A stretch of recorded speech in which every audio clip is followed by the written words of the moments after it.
Let's bring in right now to the conversation another friend of the program, legal analyst Tre Lovell. Tre, thank you so much for joining us here on Live Now from Fox. And all of these developments, very fluid, very dynamic.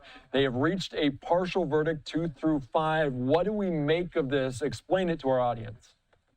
Well, it is a surprise. And when you reach a verdict this quickly, it's one of two things has happened. Either it's a slam dunk case and the jury didn't feel the need to go days and days into deliberations, or it's a horrible case and they didn't see anything there. There's no there, and they're coming out with not a conviction. So in this case, because of the expediency, it seems like they have reached some type of convicted status for Sean Diddy Combs. So it's just a matter of whether or not that fifth count is gonna line up. But the fact that they have unanimous decisions on 4 of the counts would lead me to believe that they are towards a conviction, because to get 4 non-guilties would be tough. Unanimous non-guilties would be tough under these facts. Yeah, that is a good way to put it. And we spoke to Nima Rahmani saying it potentially could be a split verdict as they read this verdict out. I do want to ask you, because the judge, the prosecution, the defense all seemed in consensus for them that this was not enough time for the jury to really say they're through with it. It's a last resort to say that they cannot persuade, not have a unanimous one way or the other on that first charge. Do you agree with them? I do. You know, it's only been a couple of days, and you want to try to reach a consensus on all the counts, because if any part of the counts is hung, that means you may be susceptible to a retrial, and neither the prosecution nor defense wants to retry this case. So they do want some closure on it no matter what. That's why it's so important to try to get a decision on this last count, you know, either yay or nay, so that the trial's over, subject to the appeals, of course. And I want to ask you, and I just want to reiterate it, because count number 1 is the most important, the most crucial case count for this entire case. If he is found not guilty versus guilty, can you talk about the contrast in the sentencing? How much more time would he spend behind bars if he's found guilty on the first count versus if he was found not guilty? So under racketeering, it could be life in prison. You know, and so that's a very serious count. The sex trafficking counts, I think, are a minimum of 15 years. So, you know, they're up there as well, but not quite life unless you kind of stack them. The transportation to engage in prostitution counts, they're a maximum of 10 years. So him being a first-time offender, that could be a 2 or 3 year sentence, depending on what it is. So, you know, it certainly could add a significant more amount of jail time, prison time, if the racketeering claim is found to be a conviction. All right, very good. And I also asked this of Nima Rahmani, but if they go back in the deliberation room like they will tomorrow morning, can they can they re-deliberate some of those other counts, or is that off the table? No, up until the time the jury verdicts are read and entered into the record, they can be changed, they can be modified. And although that usually does not happen, it could. And so nothing is set in stone. You know, the decisions on these other 4 counts have not been given to the judge, read into the record, and are susceptible to being amended or changed. And so that's an option. But I think they're probably going to stand as they are. And it's going to be the focus on that 5th count, and then either the jury is going to be able to make a decision or not, and it'll probably happen tomorrow. All right, very good. And we'll all keep our eyes on that. Some sleepless nights for some of those people, defense, prosecution, Diddy, the jury, all of those parties involved. Let's take me back to the Allen charge a little bit, as the judge pushing and urging the jury to deliberate some more. Has this happened in other high-profile cases? Is this a common act?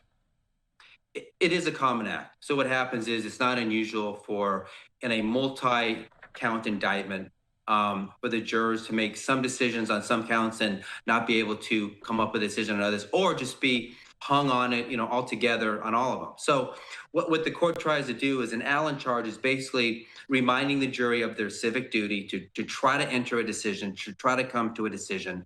You know, make sure that it's your own. You don't want to be coerced. You don't want to be persuaded by others. You know, through distress or anything like that. But you want to be open. If you have a majority and they have a certain, consensus, as a minority, you want to listen to them, see if they're making sense. Be open. Be able to discuss, the issues more, even though you may feel that they're done. Do everything you absolutely can to come up with a final verdict. It's very important, but do so short under coercion. Do so short where it's anything that's not your own decision. No matter what, even if it's hung, even if you can't decide, it needs to be your own decision.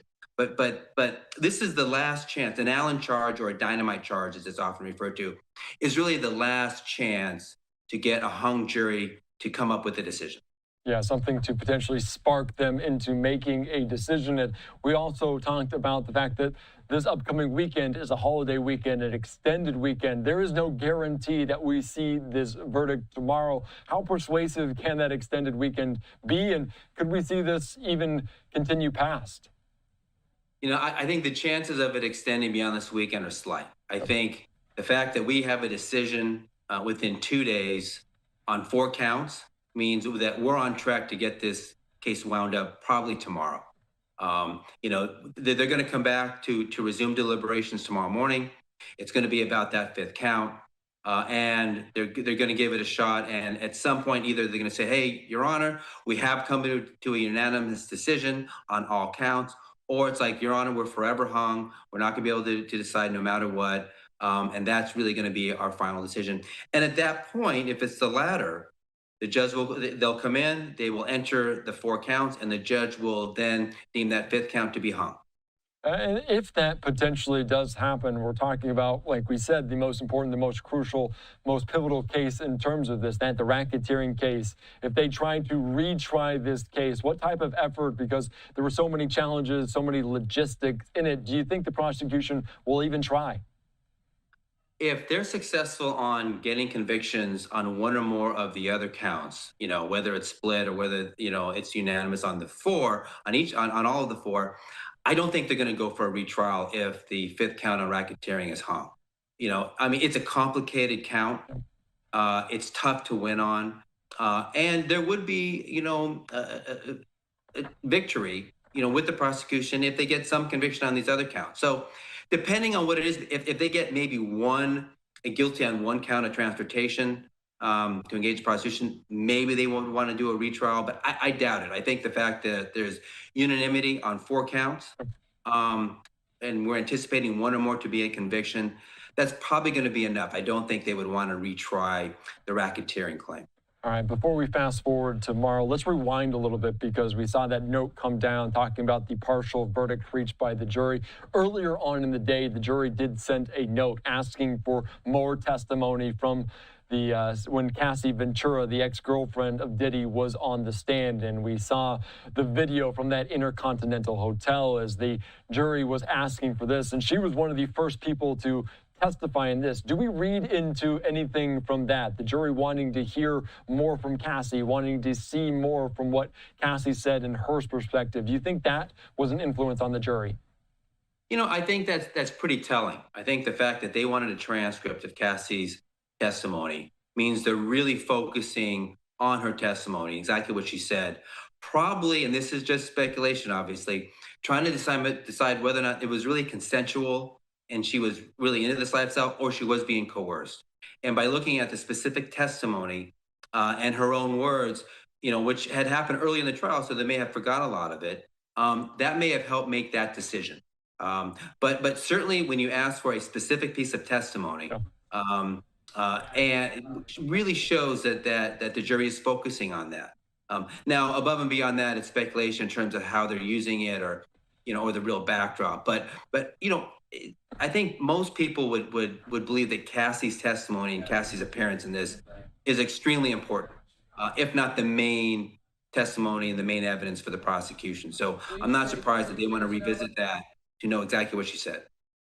All right, that is so very interesting. And before we get to this verdict, either there's a hung charge on that count number 1, if there's a split verdict, if there's different things that happen, what does the appeals process look like? Because as we talked about, this was such a complicated case, such a burdensome case.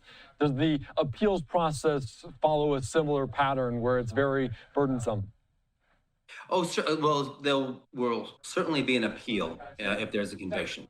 I think the judge has been pretty good in this case in terms of the evidentiary decisions he's allowed, what to let in, what not to let in.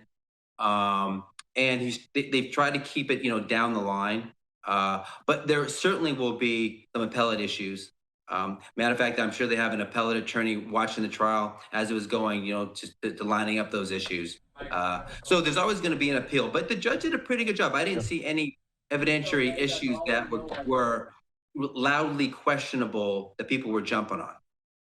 All right, very good. Tre, thank you so much for breaking it all down. Jury deliberations resume tomorrow at 9 a.m. Any other thoughts before I let you go? Not really. I think it's going to be decided tomorrow. Probably a conviction on at least one or more of those other counts. And then we'll see what the sentence is going to be like. But it's a quick disposition to a long trial. Surprising, yet this is our justice system. Yeah, very good. And we'll see what happens. Innocent until proven guilty. We'll see what that verdict says tomorrow. Tre, I appreciate your time. Thanks for joining us here on Live Now from Fox. Thanks for having me. All right.